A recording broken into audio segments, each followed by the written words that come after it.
क्या बना रहे हैं हम लोग? क्या सीख रहे हैं? नॉट्स, है ना? हाँ, क्या सीख रहे हैं हम लोग भी?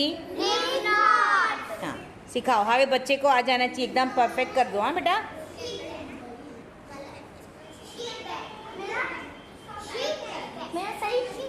नॉट सिखाओ। उनको भी करने दो बेटा, उनको अपने हाथों से करने दो। सब बच्चे प्रैक्टिस करेंगे, खोल खोल के प्रैक्टिस करेंगे। हर एक बच्चे को नॉट सिखाएंगे। इनाया, आप लोग राज्य पुरस्कार में जाने वाले बच्चे हैं ना इनाया?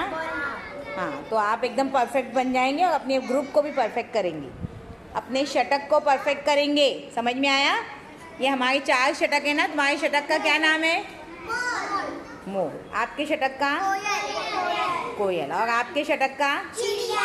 चिड़िया। आप षटक कौन सा है? तोता। आपको अपने अपने गीत याद है अपने षटक के? जरा आप सुनाओ थोड़ा सा अपने षटक का गीत, ऐसे बैठ के ही सुनाओ।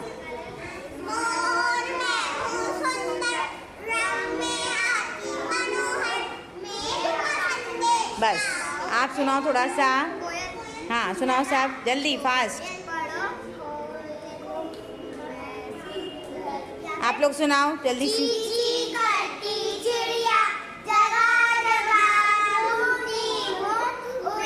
बैठ के बस आप सुनाओ अपना।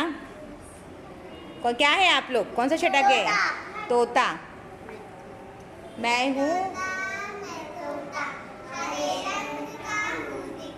बस ओके ओके ओके, गुड, चलो शाबाश।